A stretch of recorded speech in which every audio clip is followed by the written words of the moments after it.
நீங்க தாமதமா இருக்கீங்கன்னு சொல்லுங்க பக்கத்துல உள்ளவங்க. அதனாலதானே டாபிக் கொடுத்திருக்கிறாங்க. ஏன் தாமதம்? தாமதம் ஏன்? நம்ம எல்லாத்துக்குமே முன்னாடி வந்துடும். எல்லா காரியத்துக்கும் நமக்கு தேவையான காரியத்துக்கெல்லாம் முன்னாடி செயல்படுவோம். ஆனா கர்த்தருக்கு அடுத்த காரியம்னா நம்ம யோசிப்போம், கர்த்தர் தானே அன்புள்ளவர், கர்த்தர் தானே ஒரு எப்படிப்பட்டவர், இப்படிப்பட்டவர் அன்புள்ளவர். அதனால எவ்வளவு நாளும் தாமதிக்கலாம் அப்படின்னு சொல்லிட்டு நம்முடைய மனசு வந்துருச்சு. வேதத்திலையும் ஒரு சம்பவத்தை தெரிஞ்சுக்கணும்.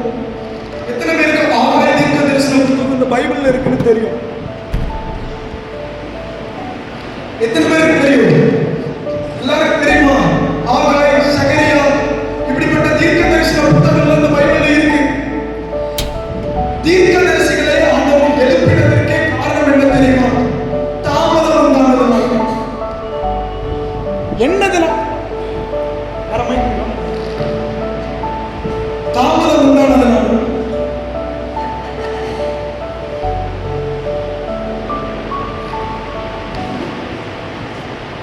Okay, praise God, praise God. Okay, அப்போ இந்த தீர்க்கதரிசிகளை அவர் எழுப்பினதற்கு காரணமே தாமதம் உண்டானதுனால.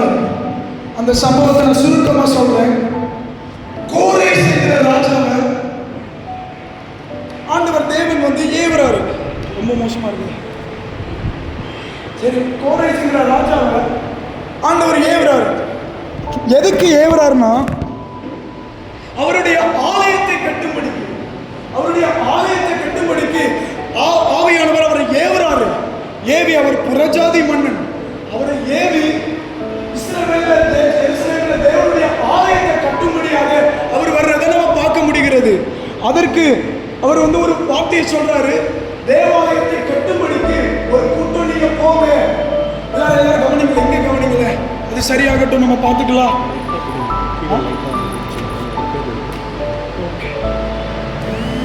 சரி, ஓகே. கோரேஸ் வந்து அனுப்புறாரு ஒரு கூட்டத்தை, தேவாலயத்தை கட்டும்படிக்கு நீங்க ஸ்பாட்ல போய் ஒர்க் பண்ணுங்கன்னு அனுப்புறாரு. இன்னொரு கூட்டத்தை அவர் வந்து நீங்க இங்க இருந்து அதுக்கு தேவையான பொருட்களை கொடுங்க, பொருள் கொடுங்க, தேவையான என்னென்னலாம் தேவைகளோ அதுக்கு நீங்க அனுப்பணும், கொடுக்கணும் அப்படின்னு சொல்லி சொல்றாரு. இந்த சம்பவத்தை நம்ம பார்க்க முடிகிறது. இப்போ அங்க ரெண்டு பேர் இருக்கிறாங்க.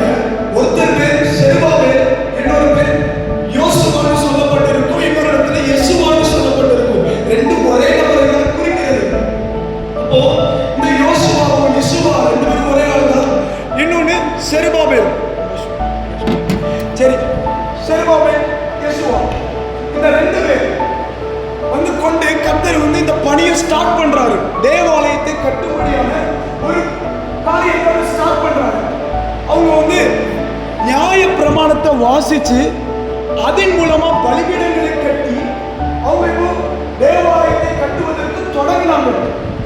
எப்பெல்லாம் தேவனுக்கு அடுத்த காரியத்துல நான் கெட்ட தொடங்குறனோ அப்ப யார் வருவாங்க? சத்துருக்கள். அந்த இடத்துல அதேபடி சத்துருக்கள் வந்தாங்க. சத்துருக்கள் வந்து அவர்களுக்கு விரோதமாய் பேசினார்கள். நாங்களும் சேர்ந்து கட்டுவோம்னு சொல்லி நயம் வஞ்சனையோட வார்த்தைகளால பேசினாங்க. இப்படிலாம் பேசின உடனே எழுதப்பட்டிருக்கிறது, ஜனங்களுடைய கைகள் தளர்ந்து போயிட்டான். சத்துருக்கள் அவர்களை சங்கடப்படுத்தினார்கள் எழுதப்பட்டிருக்கிறது. அப்போ சங்கடப்படுத்தினதுனால அவங்க செயல்பட முடியாதபடிக்கு கைகள் தளர்ந்து போயிடுச்சு. இப்போ சத்துரு வந்தா என்ன பண்ணணும்? சத்துரு வந்தா என்ன பண்ணணும்? ஆனா இவங்க என்ன பண்ணாங்க தெரியுமா? இதுதான் நல்ல சான்ஸ், இதுதான் நல்ல சான்ஸ் அப்படின்னு சொல்லி மக்கள் எல்லாரும் செயல்பட்டு கொண்டிருந்தவர்கள் பின்வாங்கிட்டாங்க. அப்பதான் அந்த ரெண்டு தீர்க்கதரிசிகளை கர்த்தர் எழுப்புகிறார். ஆகாய தீர்க்கதரிசி, சகரியா தீர்க்கதரிசி. இப்போ நம்ம பார்க்க போறோம் தாமதம் உண்டானதற்கான காரணம் என்ன. நம்ம சத்துருவ நாசத்துக்கு காரணம் பிசாசுதான் சொல்ல முடியாது. அவன் அதுக்குதான் இருக்கிறான். அவன் 5 முதல் இன்று வரைக்கும் அவன் எப்பவும் பார்த்தாலும் நம்மளை கெடுக்கணும், நம்ம கெட்டதை வளைக்கணும். பாருங்களேன், ஒரு குழுவை அவன் வந்து கெடுக்கணும்னா கட்டி நல்ல ஒரு இக்னைட்டர் ஸ்டீமோட ஒரு நல்ல கட்டப்பட்டு கொண்டு இருக்கும். 2 விதத்துல சத்துரு செய்யப்படுவான். முதல்ல என்ன தெரியுமா? பரிசுத்த கொலைச்சல். 2வது எப்படி இடிப்பான் தெரியுமா? பிரிவினை. இந்த 2 தான். பரிசுத்த கொலைச்சல் ஆயிடுச்சுன்னா அதுக்கு பிறகு அந்த டீமை பத்தின கணம் போயிடும், எல்லாம் போயிடும். 2வது என்னன்னா பிரிவினை. உள்ளே 2 டீம், ஒரு டீம் அதுக்குள்ளே 4 டீம் இருப்பாங்க. இப்படி ஒரு பிரிவினை ஆகும். அப்போ இதெல்லாம் சத்துருடைய செயல், எப்படி கொலைக்கணும்னு சொல்லி. ஆனா இப்ப நான் சத்துரு வந்துட்டான்னு சொல்லி நான் அமைதியா இருக்க முடியாது, நான் செயல்பட்டாகணும். ஆனா இந்த ஜனங்கள் பின்வாங்கி போனார்கள். எதற்காக இந்த தாமதம் வந்துச்சுன்னு சொல்லி நம்ம வேதத்தில் சில காரியங்களை பார்க்க போறோம். முதலாவது எடுத்தவங்க வாசிங்க, ஆகாய் 1:2.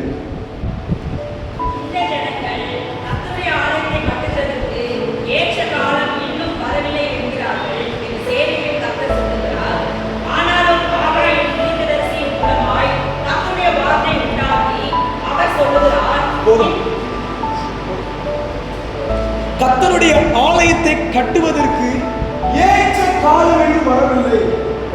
இன்னைக்கு பலருக்கு கர்த்தருக்காக ஏதாவது செய்யணும்னு ஆசை இருக்கு. ஆலயத்தை கட்டுவதுனா இதுல நம்ம 2 காரியமா எடுத்துக்கலாம். ஒண்ணு, இந்த ஆலயம் கட்டப்படும், இந்த ஆலயம் கட்டப்படும், நம்ம ஆலயம் நம்ம கட்டப்படுவது. இன்னொரு காரியம் இருக்கிறது, அது தேவனுடைய ராஜ்யத்தை குறிக்கிறது. தேவனுடைய ராஜ்யத்தை கட்டுவதையும் நம்ம ஆலயத்தோடு இணைக்க முடியும். எத்தனை பேர் அங்கீகரிக்கிறீங்க? சரி, 2 விதம் இருக்குது. இப்போ எப்பெல்லாம் நான் எழுப்பணும் நினைக்கிறேனோ அப்பெல்லாம் சத்துரு வந்து நிற்கிறான். சத்துரு வந்து நின்ன உடனே நமக்கு என்ன தோணுது தெரியுமா? இது சரியான காலம் இல்லை போல. தேவனுடைய காரியத்துக்கு எழுப்புறதுக்கோ நீ நிறைவேறப்பதான் நல்லா ஜெபிக்கணும்னு வருவாங்க. ஆனா சில போராட்டங்கள் அவர்களுக்குள்ள வந்த உடனே, பாவ போராட்டமோ ஏதோ ஒரு போராட்டம் வந்த உடனே அவர்கள் தங்களுக்குள்ளேயே தங்களை அடக்கி கொண்டு சொல்லுவாங்க, இது எனக்கான காலம் அல்ல. சிலர் சொல்லுவாங்க ஜெபிக்கிறதுக்கு இது காலம் இல்லைம்பாங்க. சிலர் சொல்லுவாங்க வேதத்தை தூக்கிறதுக்கு இது காலம் இல்லைம்பாங்க.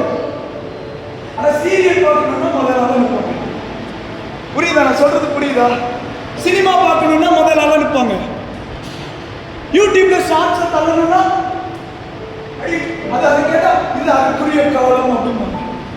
புரியுதா நான் சொல்றது? புரியுதா? புரியுதா? எல்லாம் பரிசுத்தமாயிட்டோமா? சரி, அப்ப நம்ம தெரியணும் இது ஏற்ற காலம் அல்ல. இது சத்துரு வந்த உடனே நமக்கு முதல்ல தோன்றுகிறது என்ன தெரியுமா? இந்த காலம் என்னுடையது அல்லன்னு தோணுது. என்னுடையது அல்லன்னு தோணுது. இது ஜெபிக்கிறதுக்கான காலம் அல்லன்னு தோணுது. நம்ம என்னோடு கூட ரட்சிக்கப்பட்டவர்களுக்கு கல்வி என்ன தெரியுமா? அவங்க ஒரு காரியத்தில் நினைப்பாங்க, நான் இப்பதான் 1 மணி நேரம் ஜெபிக்கிறேன்ல, 1.5 மணி நேரம் ஜெபிக்கிறேன்ல, இதுதான் இவ்வளவு ஜெபிக்கிறதா என்னுடைய காலம், அதற்கு மேல போக முடியாது. ஏன்னா நான் 4 மணி நேரம் ஜெபிக்கிறதுக்குரிய காலம் என்று வரலாம். நான் 3.5 மணி நேரம் ஜெபிக்கிறதுக்கும் தியானிக்கிறதுக்குரிய காலம் என்று வரலாம். புரியுதா? நமக்குள்ள கட்டு இதெல்லாம் கட்டு. அதனாலதான் கர்த்தர் சொல்றாரு, தாமதிக்கிறதற்கு முதலாவது ஒரு காரியம் என்ன தெரியுமா? என்ன தெரியுமா? இதுதான் எனக்கு உரிய காலம் அல்ல, இன்னும் ஏற்ற காலம் வரல.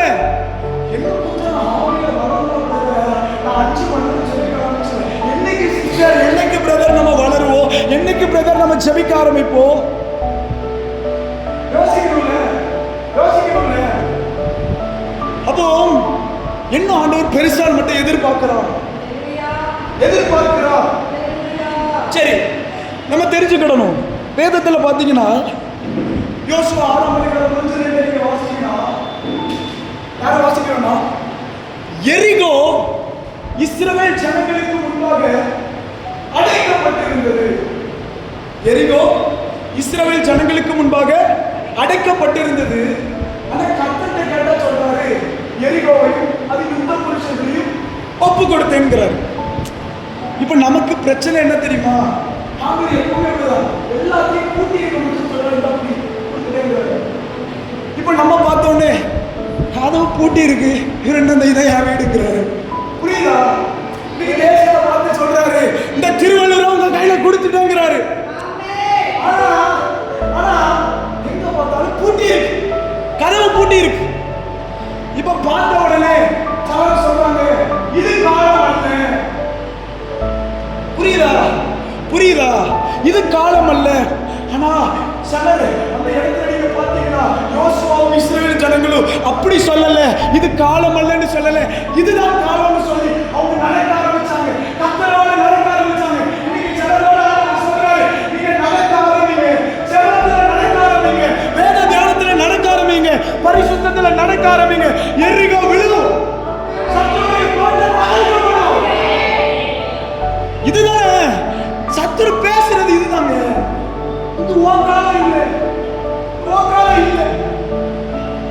கடைசி வரை இப்படி சொல்லி பல ஊழியர்களை வாசிட்டான், பல வாலிபர்களை வாசிட்டான். ஊழியம் பண்ண வாங்கண்ணா, பிரதர் சரியில்லை பிரதர், இது காலம் இல்லை, நான் இன்னும் கொஞ்சம் நாள் ஆகட்டும், நான் இன்னும் பரிசுத்தமாகிட்டு ஊழியம் செய்வேன். என்னைக்கு வரும் அந்த நாள்? ஆண்டவர் கேட்கிறார், இது காலம், இதுதான் உங்களுடைய காலம், இதுதான் ஏற்ற காலம். ஏக்கத்தோட வந்து நிற்கிறாரு, எரிகோ கொடுத்துட்டேங்கிறாரு. நம்ம என்ன பண்றோம் தெரியுமா? யோசிக்கணும். இன்னும் கூட சில காரியத்தை நம்ம வாசிக்கலாம். எபிரேயர் 5:12, எபிரேயர் 5:12 அந்த வசனத்தை யாராவது வாசிங்க.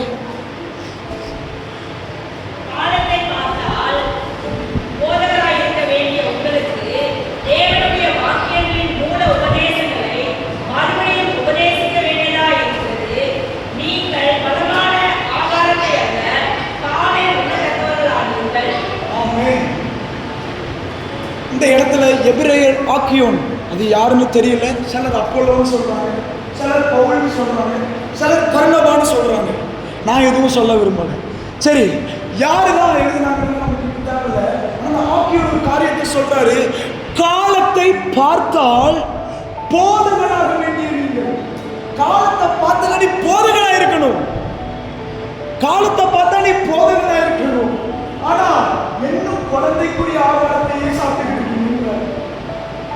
புரியல பாருங்க, இப்பவும் புரியல பாருங்க. ஒரு ஆளு வெளியே இருந்து உங்க லைஃப பாக்குறாரு, வெளியே இருந்து பாக்குறாரு. இந்த ஆளு ரட்சிக்கப்பட்டு 4 வருஷம் ஆச்சு, இந்த ஆளு ரட்சிக்கப்பட்டு 5 வருஷம் ஆச்சு, இந்த ஆளு ரட்சிக்கப்பட்டு 10 வருஷம் ஆச்சு. எல்லாத்தையும் பார்த்துட்டு எபிரேயர் ஆக்கியோன் எழுதுறாரு, காலத்தை பார்த்தனா நீ போதகனா இருக்கணும். இன்னைக்கு நம்மளை பார்த்து சொல்றாரு, காலத்தை பார்த்தனா நீங்க போதகனா இருக்கணும், காலத்தை பார்த்தனா நீங்க தீர்க்கதரிசியா இருக்கணும், காலத்தை பார்த்தனா நீங்க ஒரு எவாஞ்சலிஸ்டா இருக்கணும், காலத்தை பார்த்தனா நீங்க ஒரு பாஸ்டரா இருக்கணும். ஆனா ஆனா ஆனா அந்த பாக்குறாரு, ஏதோ ஒண்ணு என் பிள்ளைங்க ஆயிருக்கணுமே, இத்தனை நாள் என் பிள்ளைங்களோட இருக்கிறேன், ஏதாவது ஒண்ணு என் பிள்ளைங்க ஆயிருக்கணும், ஏதாவது ஒண்ணு ஆயிருக்கணும். நான் அன்னைக்கு இருந்தபடியே இருக்கிறாங்க. இன்னும் அல்பாடுதான் கொடுக்க வேண்டியது. புரியுதா? சத்தியம் புரியுதா? அவரு பாக்குறாரு. இப்ப ஏன் தெரியுமா நமக்கு? இப்போ நம்ம வளராம இருக்கோம், காலத்தை பார்க்கல. இப்ப நான் காலத்தை பார்த்திருந்தேன்னா அழ ஆரம்பிச்சிருப்பேன். பிள்ளைக்கு 5 வயசு ஆயிட்டு பேசலன்னா அழ ஆரம்பிச்சிருவோம். கரெக்டுதானே? அழுக வரல. இப்ப ஆண்டவர் பாக்குறாரு, இத்தனை வயசு ஆயிடும் பேசல பாரு, கர்த்தருடைய வசனத்தை பேச தெரியல பாரு, இத்தனை வயசு ஆயிடுச்சு பாரு, இன்னும் சரியா ஜெபிக்க தெரியல பாரு, இத்தனை வயசு ஆயிடுச்சு இன்னும் ஆவிக்குரிய சில காரியத்துல ரெஸ்பான்சிபிலிட்டி எடுக்க முடியல பாரு. Can you feel the burden of God? ஆண்டவருடைய பாரம் இதெல்லாம், ஆண்டவருடைய பாரம். அவரு காலத்தை பார்த்துட்டு வெளியுள்ளவங்க பழகுறாங்க, உள்ள இருக்கிறவங்க என்ன தெரியுமா நினைக்கிறாங்க, நான் காலத்தை பார்த்தேன், இது ஏன் காலம் இல்லை, ஈஸியா ரிஜெக்ட் பண்ணிட்டாங்க, இது ஏன் காலம் இல்லை. பிரதர் 5 வருஷம் ஆச்சு பிரதர் நீங்க ரட்சிக்கப்பட்டு. இல்ல பிரதர், ஊழியம் செய்யறதுக்கு காலம் வரல. 25 வயசு ஆயிட்டு, 20 வயசுக்கு மேல ஆயிட்டு, நமக்கு 30 வயசு ஆயிட்டு, ஊழியம் செய்யறதுக்கு காலம் வரல. எப்போ ஊழியம் செய்வோம்? எப்போ ஜெபிப்போம்? எப்போ வேலை தியானிப்போம்? கேட்டா சொல்லுவோம், இது எக்ஸாம் பீரியட் பிரதர், இது நான் காலேஜ்ல இம்பார்ட்டன்டான ஒர்க்ஸ் இருக்குது, இது வந்து வேலை ரொம்ப டைட்டா இருக்குது, செல்லாது. கர்த்தர் பார்க்கிறார், என் ஆலயத்தை கட்டுவதற்கு ஏற்ற காலம் இன்னும் வரவில்லை என்கிறார்கள். தாமதத்துக்கு முதல் காரணம் இதுதான். இன்னும் கூட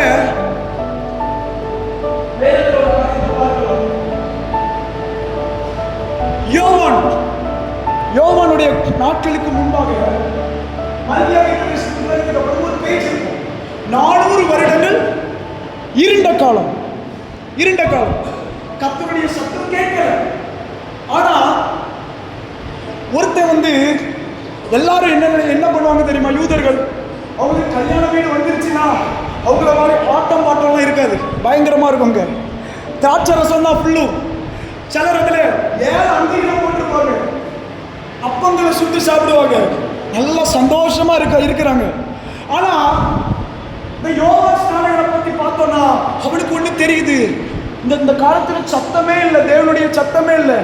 ஆனா அவன் புரிஞ்சுக்கிட்டான், சத்தம் இல்லாத இந்த காலத்துல வேதத்தில் எழுதப்பட்டிருக்கிறது, வனாந்தரத்திலிருந்து கூப்பிடுகிறவனுடைய சத்தம் அது நான் தான் கண்டுபிடிக்கிறான்.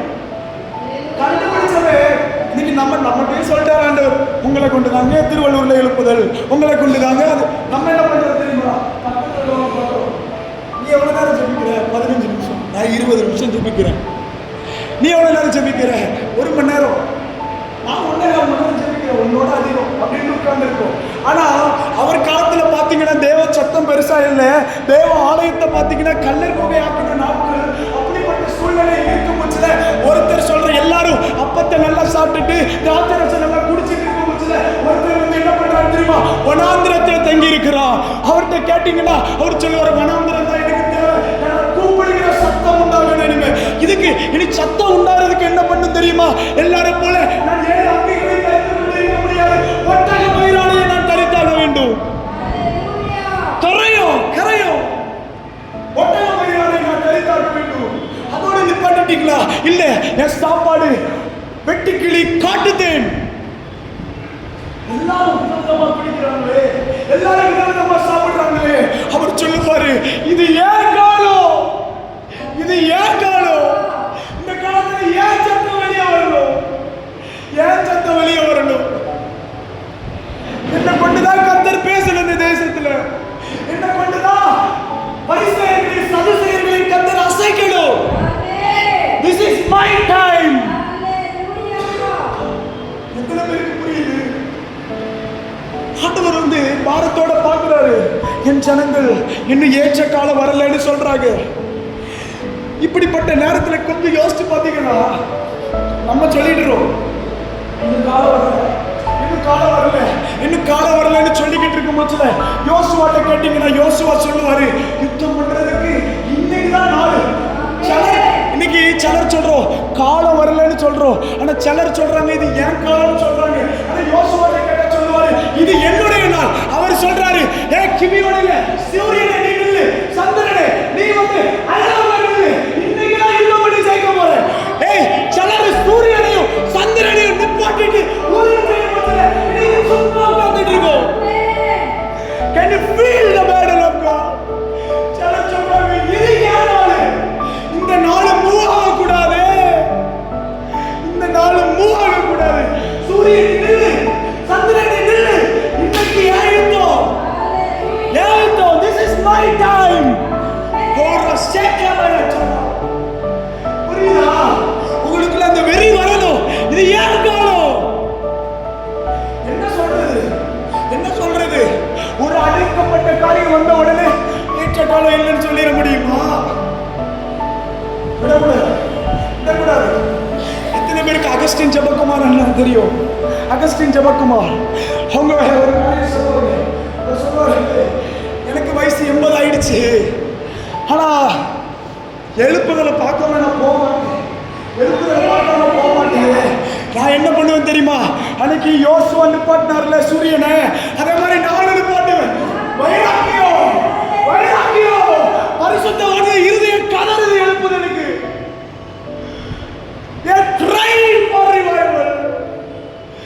இந்த வயசாச்சு இங்க ரெஸ்ட் எடுக்க வேண்டியதானே? இல்ல இல்ல,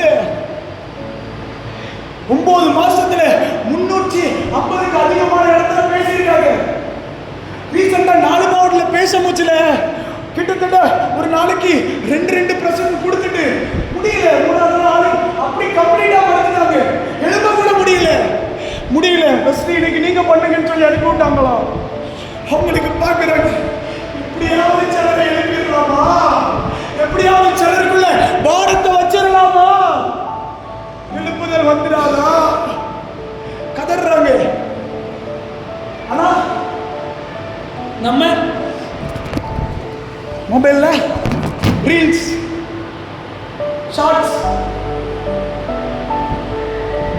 பண்ணிட்டு இருக்கிறோம். சிலர் சொல்றாங்க ஊழியம் செய்யறதுக்கு நேரம் இல்லைன்னு, சிலர் சொல்றாங்க ஊழியம் செய்யறதுக்கு இது சரியான காலம் இல்லை, சிலர் சொல்றாங்க ஜெபிக்கணும், நிறைய ஜெபிக்கணும் பிரதர், சிலர் சொல்றாங்க ஜெபமே தேவையில்லை. எத்தனை பேருக்கு புரியுது? நம்ம இந்த காரியத்தெல்லாம் கொஞ்சம் நம்ம நிதானிச்சு பார்க்கணும். ஏற்ற காலம் எதுன்னு நான் அறியாத பட்சத்துல, இது என்னுடைய காலம்னு அறியாத பட்சத்துல என்னால செயல்பட முடியாது, என்னால செயல்படவே முடியாது. நமக்குள்ள இப்ப பாருங்களேன், நம்ம எல்லாருமே லிசன் பண்றோம், கேட்கிறோம். எனக்கு எத்தனை பேர் இருதயத்துக்குள்ள போக விட்டு இது யார் காலம் நம்புவீங்கன்னா சிலர்.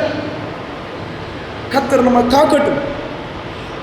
என்ன கூட நீங்க பாத்தீங்கன்னா எழுப்புதல் வர்றதுக்கு இது காலமா, அதை யோசிச்சு எழுப்புதல் வர்றதுக்கு இது காலமா?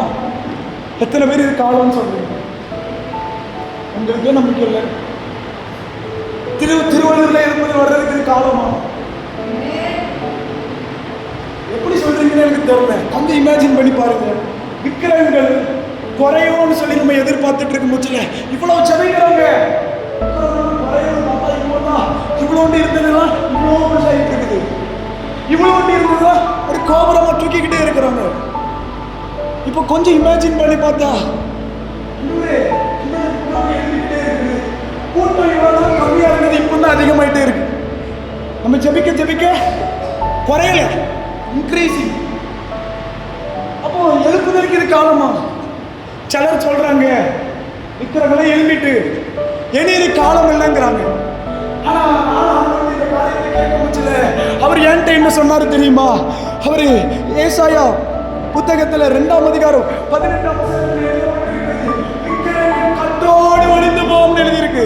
அது எப்ப கடைசி நாட்கள். நீங்க ஏசாயா 2 வாசிச்சு பார்த்து தியானிச்சீங்கன்னா உங்களுக்கு எழுப்புதல் வாசம் உங்களுக்கு கிரியேட் ஆகும்.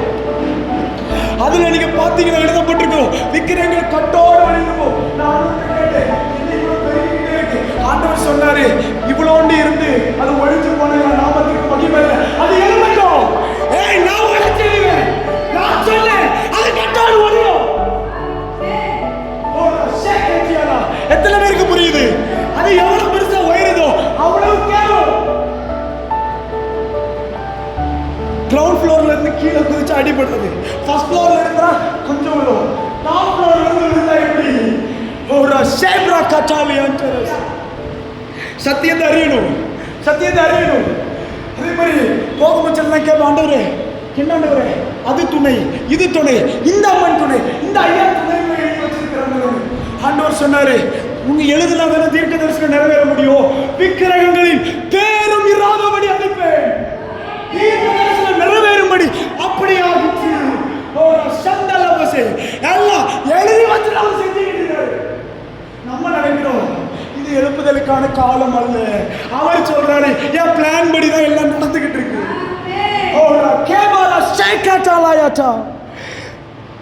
சரி சரி, இது நம்மளுடைய காலம். ஆமென். இதுதான் முதல் தடவை. இன்னும் 4 காரியம் பேசணும். சரி, வேகமா நம்ம முடிப்போம். 2வது, விருப்பம் குறைந்து போனது. எதுக்கு தாமதமாகுது? விருப்பம் இல்லை, விருப்பம் இல்லை. ஆகாய் 1-2 பார்த்தீங்கன்னா ஏற்ற காலம் இல்லைன்னு சொல்லிட்டு அவங்க வீட்டுக்கிட்ட போயிட்டாங்க, மச்சி பாவப்பட்ட வீட்டில் குடியிருக்க போயிட்டாங்க. ஆலயம் தான் கட்ட முடியல, வீட்டையாச்சும் கட்ட போயிட்டாங்க. இன்னைக்கு நிறைய பேர் அப்படிதான் ஜெபிக்க மாட்டேன்னு சொல்றவங்கலாம் மாம்சத்துக்கு தீனி போட்டுக்கிட்டு இருப்பாங்க. கரெக்டு தானே? நான் சொல்றது கரெக்டு தானே? ஊழியம் பண்ண மாட்டேன்னு சொல்லிட்டு வீட்டில் இருப்பாங்க. இருந்து என்ன பண்ணுவாங்க? சினிமா பார்த்துட்டு. வீட்டில் இருந்துட்டு என்ன பண்ணுவாங்க? ஃபோன் யூஸ் பண்ணிட்டு இருப்பாங்க, மாம்சத்துக்கு தீனி போட்டுட்டே இருப்பாங்க. அப்போ ஆண்டவர் சொல்றாரு, உன் வீட்டை கட்டணும்னு கூட வாஞ்சம் இருக்கிற உனக்கு ஆலயத்தை கட்டணுங்கிற வாஞ்சம் போயிடுச்சு. வேதத்துல நம்ம எதுவும் வாசிக்க வேண்டாம், வேக வேகமா போவோம். யாக்கோபு லாபானுடைய வீட்டுக்கு போறான். போனவனே என்ன வந்தது? போனவனே யார் வந்தா? ஃபர்ஸ்ட் யாரை பார்த்தான்? ராகேல். பார்த்த உடனே அன்பு வந்துட்டு அது ஒரு காரியத்தை நீங்க பார்த்தீங்கன்னா, அவர் சொல்ற 7 வருஷம் அவருக்காக நான் ஊழியம் பண்றேன். இப்போ 7 வருஷம் அந்த வசனத்தை நம்ம வாசிச்சா ரொம்ப நல்லா இருக்கும். ஆதியாகமம் 29:20. ஆதியாகமம் 29:20.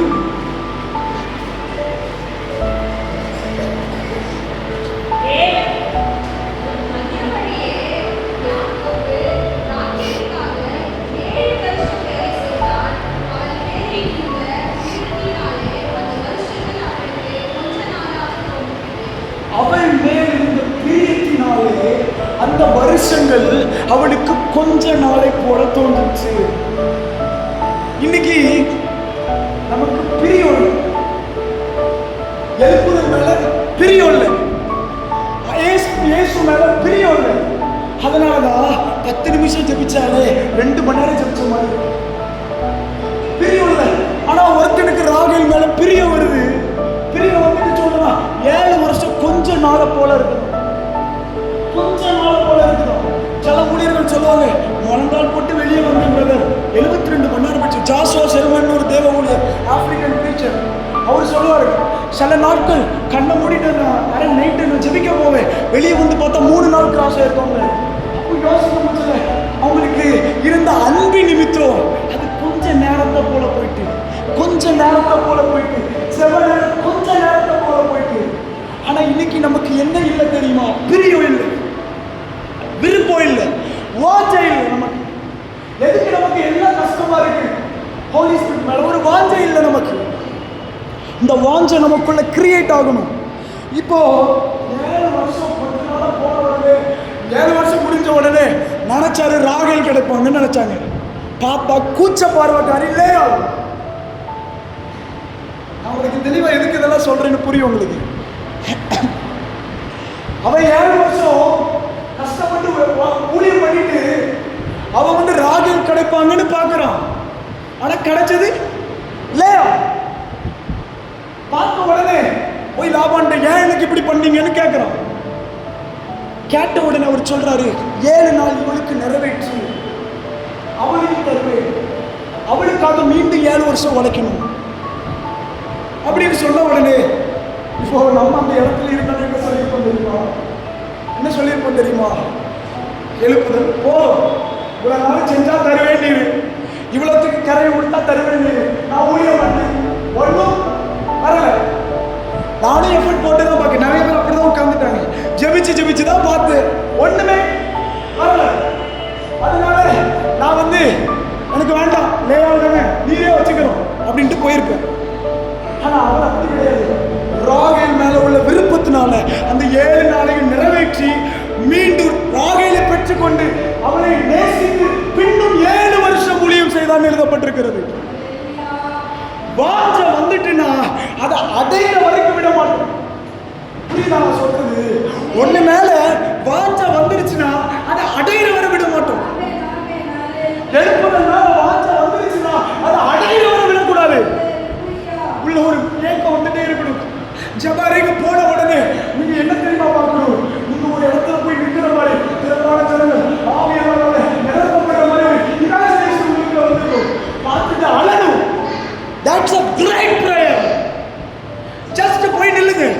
போயிட்டு அன்றுவரே இத்தனை கூட்டம் எக்ஸைட்டட் ரட்சிக்கப்படுற மாதிரி கண்களுக்கு முன்னாடி வைத்துட்டு just cry. பாடி இருந்துச்சு இப்படிதான் சொல்லுவாரு. நான் ஒண்ணுதான் நிறைய பேர் சொல்லுவாங்க, எனக்கு விஷயம் கிடைச்சது, எனக்கு தீர்க்க தரிசனம் வச்சாங்க, எனக்கு கனவு வந்துச்சுன்னு சொல்லுவாங்க. எனக்கு கனவும் வந்ததில்லை, விஷயமும் வந்ததில்லை. எனக்கு ஒண்ணு தெரியும், நான் போயிருப்பேன், நான் போயிட்டு நானும் வந்து இமேஜின் பண்ணிப்பேன், இத்தனை கூட்டம் நான் ரட்சிக்கப்படுற மாதிரி இமேஜின் பண்ணிப்பேன், அழுவேன். 5 hours டெய்லி ப்ரே பண்ணுவேன். தென்கொரியா அசைந்தது, திருவள்ளுவர் அசைய போகிறது. அந்த விருப்பம் நமக்கு வேணும். இயேசு வந்து ஊழியத்துல போயிட்டு இருக்கு சொல்றாரு, பூமி மேல அக்னியை போட வந்து அது இப்பொழுது பற்றி எறிய வேண்டும் என்று விரும்புகிறேன். இயேசுவோட வாஞ்சை என்ன தெரியுமா? இப்பவே எரியணும், இப்பவே எரியணும். இந்த வெறி இயேசுக்குள்ள இருந்த வெறி எப்படி இப்பவே இப்பவே இப்பவே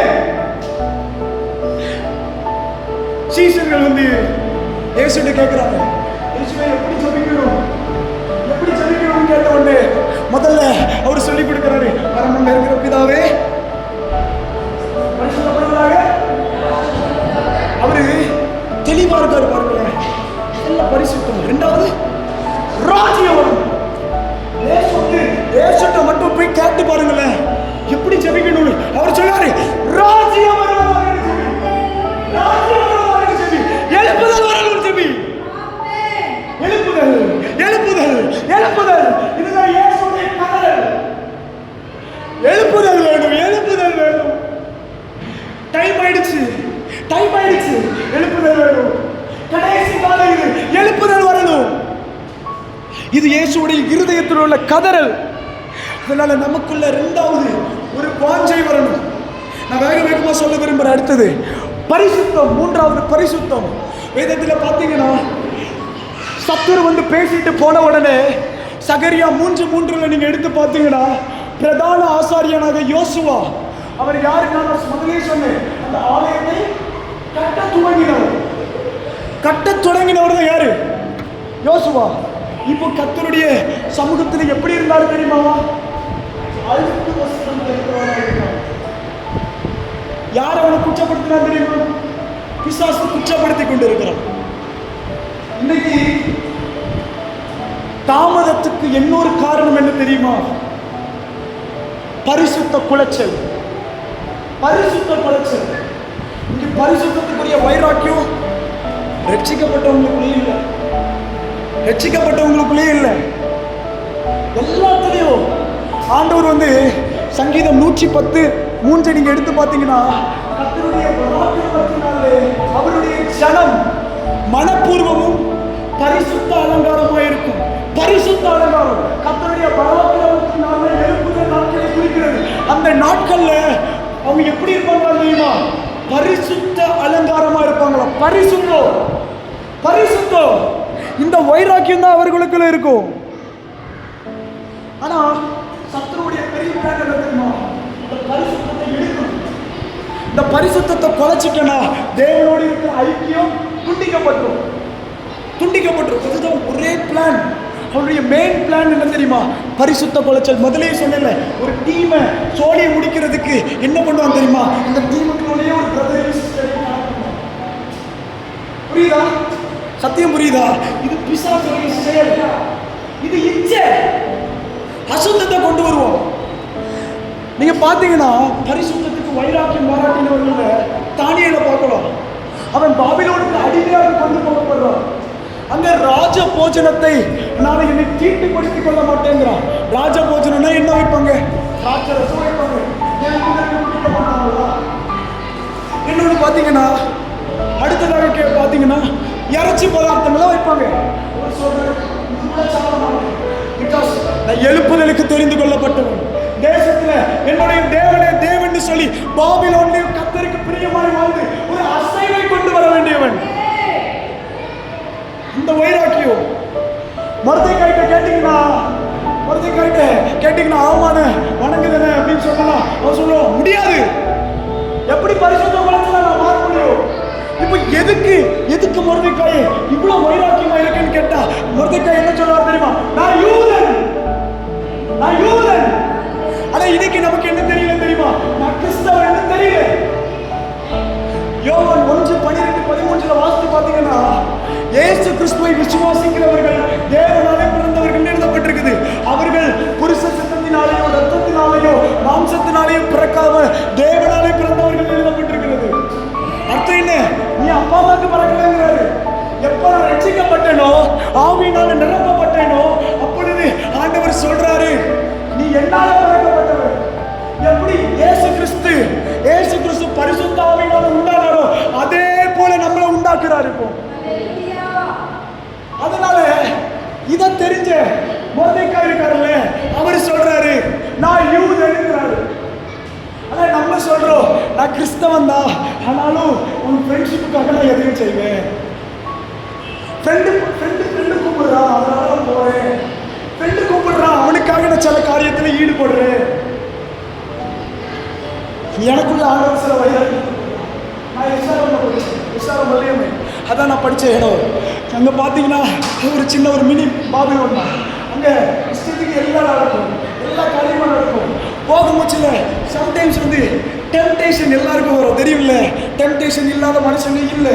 டெம்டேஷன் இல்லைன்னு சொல்றீங்கன்னா நீங்க போய் சொல்றீங்கன்னு அர்த்தம். டெம்டேஷன் எல்லாரும் வரும். ஆனால் பாவங்கிறது, பாவத்தை ஜெயிக்கிற பலனை கர்த்தர் கொடுப்பார்.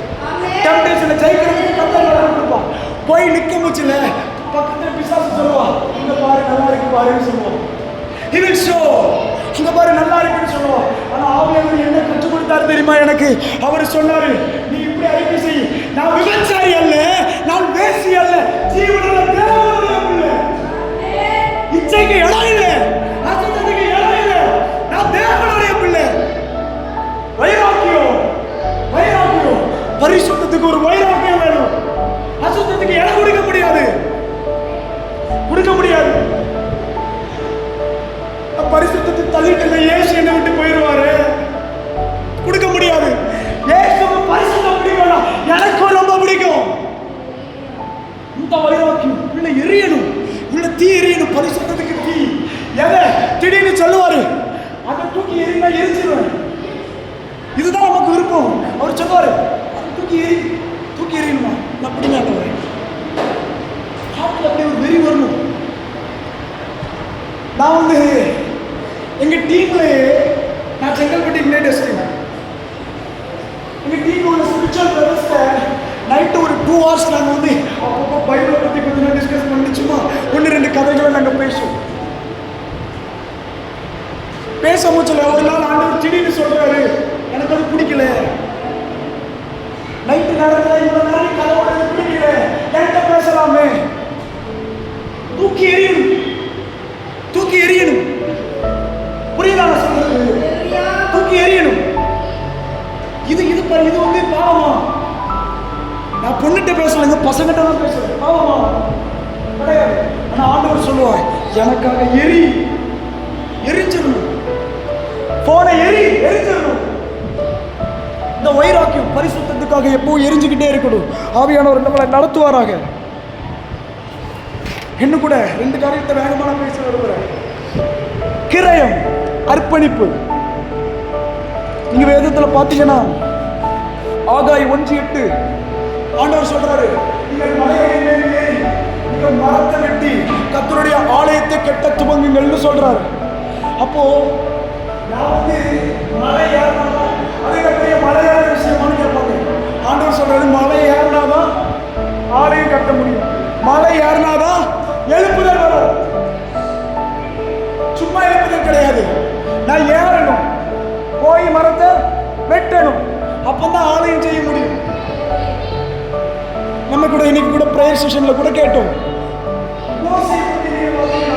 அவன் பார்வனுடைய குமாரன் என்று எண்ணப்படுவதை வெறுத்து. அப்போ மோசையுடைய அர்ப்பணிப்பு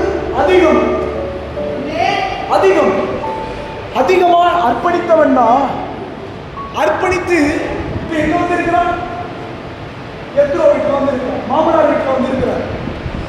இங்க வந்து இருந்தவன் பெரிய அர்ப்பணிப்பு. அரண்மனையை விட்டுட்டு மாமனார், அரண்மனையை விட்டுட்டு சாதாரண வீடு. இந்த இடத்துல இருக்க முச்சில கர்த்தர் சொல்றாரு, அர்ப்பணிப்பு போதாது, நீ மாமனார் வீட்டை விட்டு வெளியே வந்து எகிப்துக்கு போகணுங்கிறார். புரியுதா? நம்மளும் ரட்சிக்கப்பட்டோம், ஸ்தாபனெல்லாம் எரிச்சோம், எதெல்லாமோ பார்த்தோம் அதெல்லாம் நிப்பாட்டணும், எதெல்லாமோ நம்ம வந்து முக்கியத்துவம் படுத்தணும் அதெல்லாம் எரிச்சோம், ஜெபத்துக்கு முக்கியத்துவம் படுத்தணும், எல்லாத்துக்கும் இம்பார்ட்டன்ஸ் கொடுத்தோம். கர்த்தருடைய காரியத்துக்காக சிலர் இயேசுவை ஏற்றுக்கொண்டதுனால குடும்பத்தில் புறக்கணிக்கப்பட்டீங்க. குடும்பத்தில் இவ்வளவு நாள் பாசமா பேசுற தாயா இப்போ மறைச்சு பேசுறாங்க. வீட்டில் உள்ள சகோதரிகள் கூட ஏன் நீ பைத்தியமா அலையறன்னு திட்டுறாங்க. சிலருக்கு பைத்தியக்காரனை போல தெரியும். ஆனா இவ்வளவு பெரிய அர்ப்பணிப்பு பண்ண மோசத்தையும் ஆண்டவர் கூப்பிட்டு சொல்றாரு, இது போதாது, என்ன அர்ப்பணி, என்னவா? புரியுதா? சத்தியம் புரியுதா? எழுப்புதலை பார்க்கணும்னா இன்னும் இன்னும் இன்னைக்கு 7 மணி நேரம் தூங்குறோம். ஆண்டவர் சொல்லுவார், 1 மணி நேரத்துக்கு போறேன், என்ன எனக்கு கொடு, என்ன அர்ப்பணி, என்ன கிரைய கொடு. எழுப்புதலை பார்க்கணும், ராஜ்யத்தை கட்டணும்.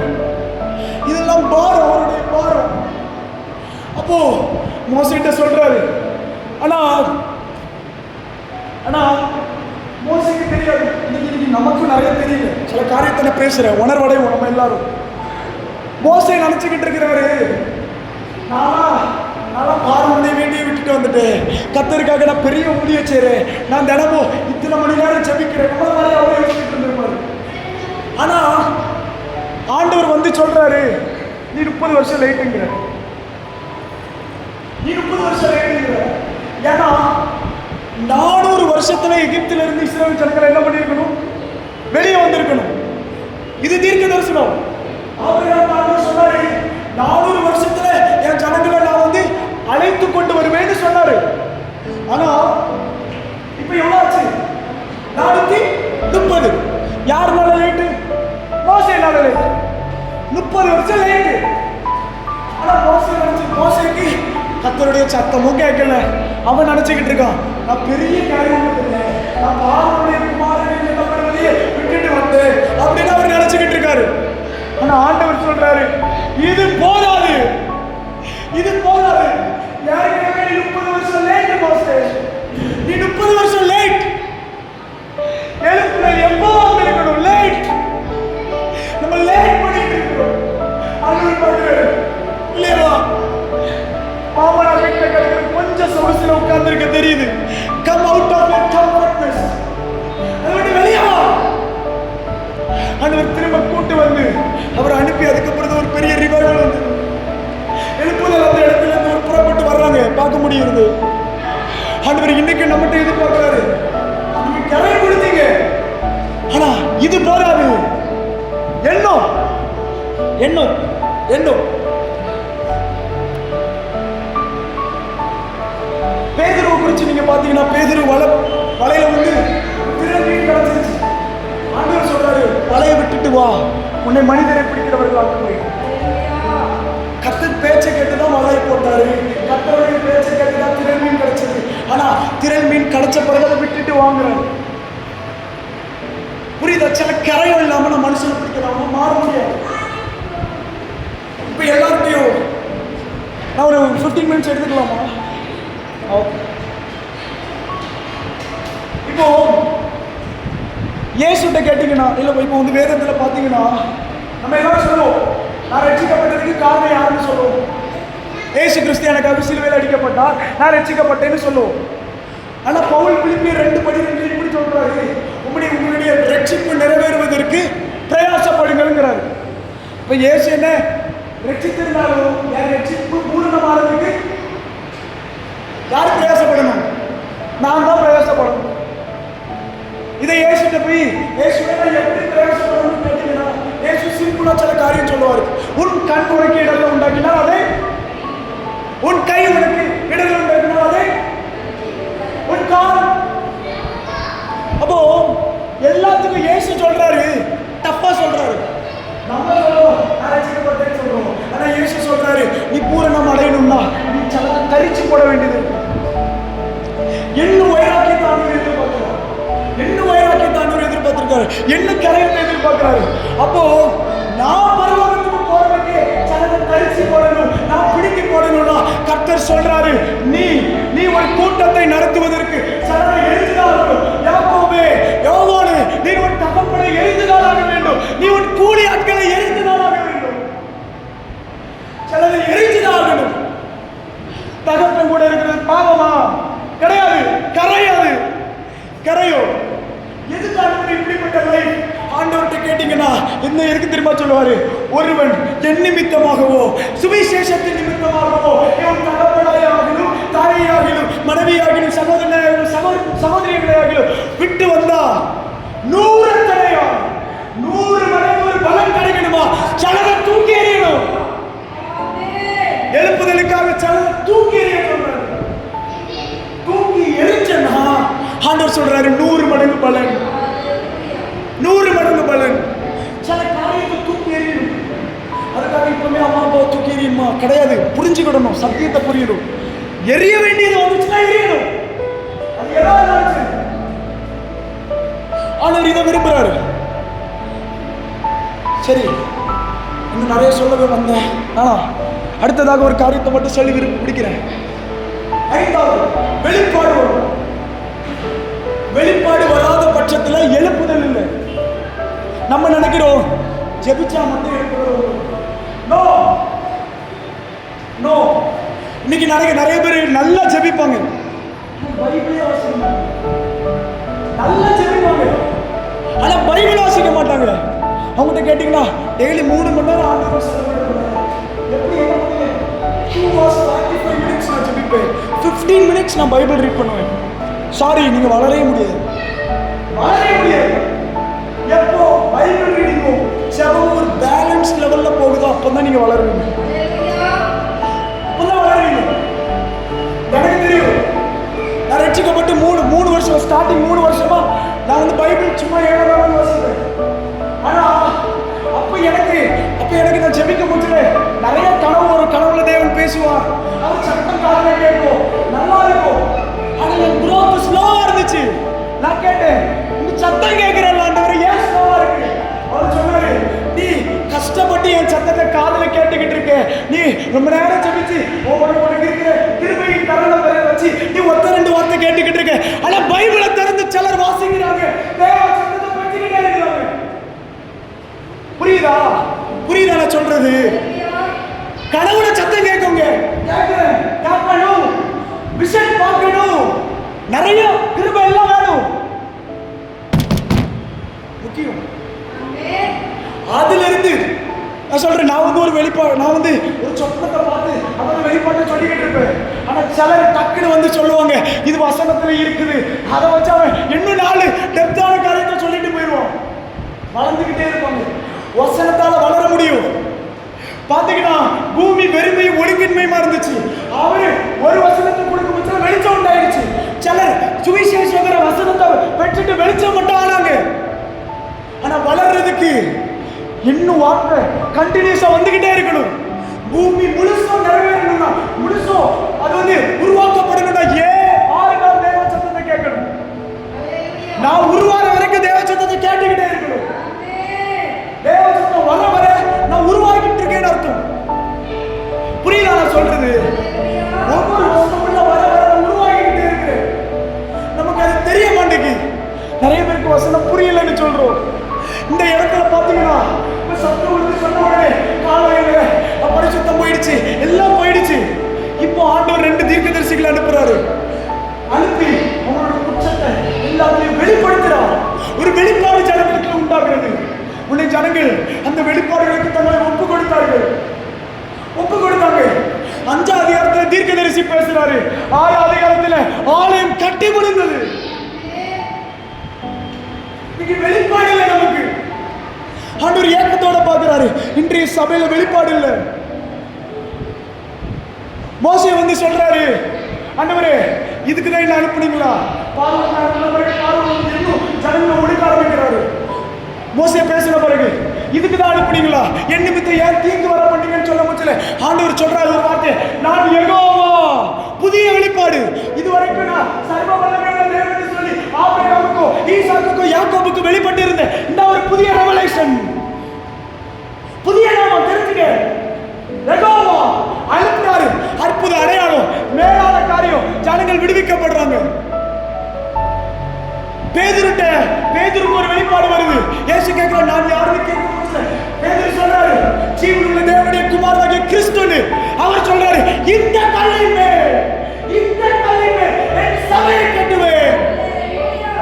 எப்ப கட்டப்படுவங்க? எப்ப எழுப்புதல்? எப்ப நான் கட்டப்படுவேன்? வெளிப்பாடு வந்தா கட்டப்படுவேன்.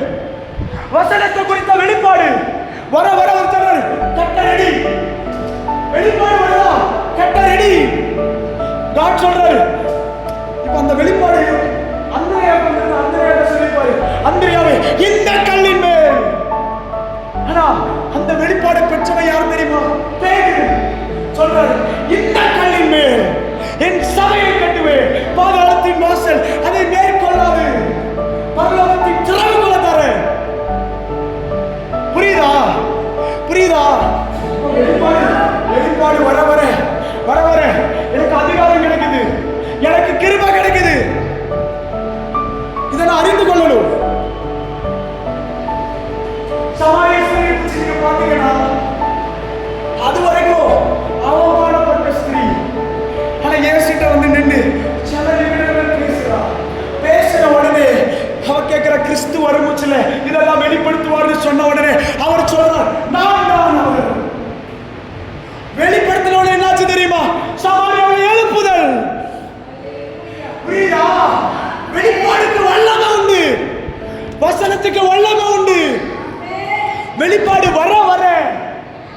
எழுப்புதல். நீங்க ஏசாயா 2ஆம் அதிகாரம் 3ஆம் வசனம் வாசிங்க. ஏசாயா 2:3.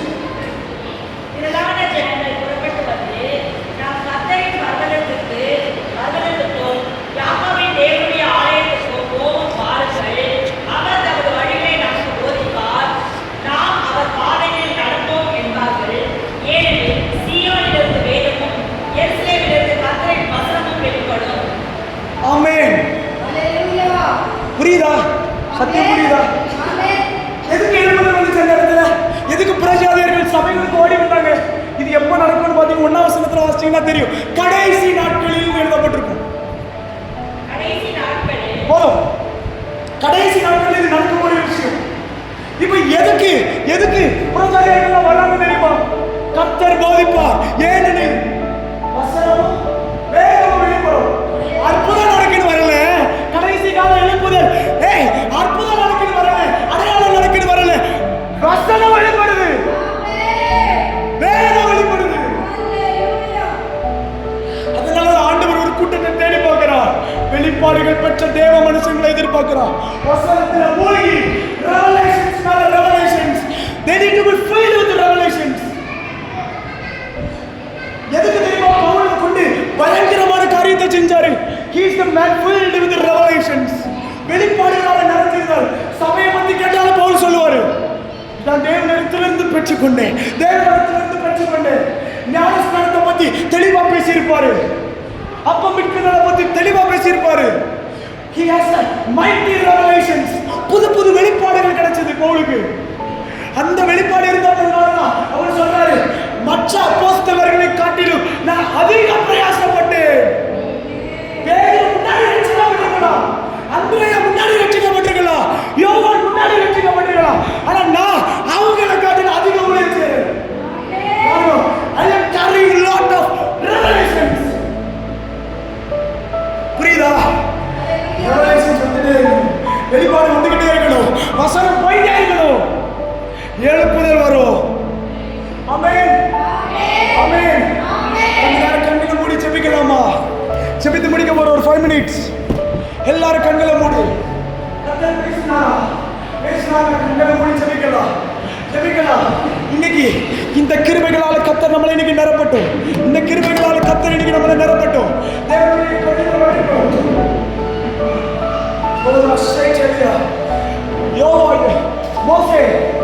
மோசே கேட்க முடியல.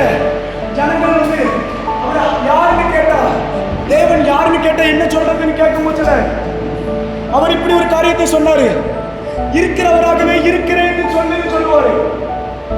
அதுக்கு அர்த்தம் என்ன தெரியுமா? அந்த இடத்துல இருக்கிறவராகவே இருக்கிறேன்னு சொன்னீங்கன்னு கேட்டா ஆண்டவர் ஒரு காரியத்தை சொல்லுவாரு. நீ மோசே இன்னைக்கு நீ நடக்கிற நான் சொன்ன அடிமையான உடனே ஆபிரகாமுடைய தேவன் இன்னைக்கு இல்ல போல நீ நினைச்ச, ஈசாக்குடைய தேவன் இன்னைக்கு இல்ல போல நினைச்ச, ஒருவராய் ஆபிரகாமின் கைகளில் இல்லைன்னு நினைச்ச. ஆனா அன்னைக்கு உள்ள வல்லமையுடைய தேவன் இன்னைக்கு அதே வல்லமையோடு இருக்கிறேன். எந்த வல்லமையோட அதே வல்லமையோடு இருக்கிறேன். அதே மாதிரி மோசே இன்னொன்னு தெரிஞ்சுக்கோ, நீ 30 வருஷம் டிலே, நீ 30 வருஷம் லேட்டு, ஆனாலும் உன்னை நான் வெறுக்கல. ஜெபத்துல பரவல வேதத்தை தியானிக்கிறது இல்லை. ஆண்டவர் சொல்றாரு, உன்னை நான் வெறுக்கல. மோசே நான் உன்னை வெறுக்கல. கட்டணும், நீ நிறைய செஞ்சிருக்கணும். 30 வருஷம் இருந்தாங்க, கூக்குறாங்க, பாவத்துல கதறாங்க, வியாதியில கதறாங்க. இது எழுப்புதல் வந்திருக்கிற நாட்கள். மோசே ஆனாலும் நீ எனக்கு சாக வேண்டிய சின்ன வயசுலயே அன்னைக்கு காப்பாற்றி உங்களை நேசம் வச்சிருந்தல்ல, உங்களை தரிசனம் வச்சிருந்தல்ல, அந்த தேவன் அன்னைக்கு உன்னை எப்படி நேசிச்சோ அதே போல இருக்கிறவராகவே இருக்கிறேன்.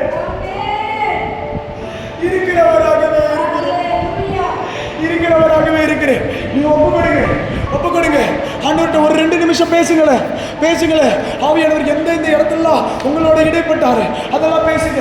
இது ஏன் காலம், நீங்க பேசுங்களேன். இது ஏன் காலம் ஆண்டவர்கிட்ட சொல்லுங்க. தெளிவா சொல்ல மாட்டேன், இது ஏன் காலம் இல்லைன்னு சொல்ல மாட்டேன். இது ஏன் காலம், நான் விசுவாசிக்கிறேன். இது ஏன் காலம்? ஆண்டவரே உங்க மேல அன்பா இருக்கு, எழுப்புதல் மேல வாஞ்ச, இயேசுவுடைய வாரம் ஒரு எழுப்புதல் அக்கினி போடப்படணும்.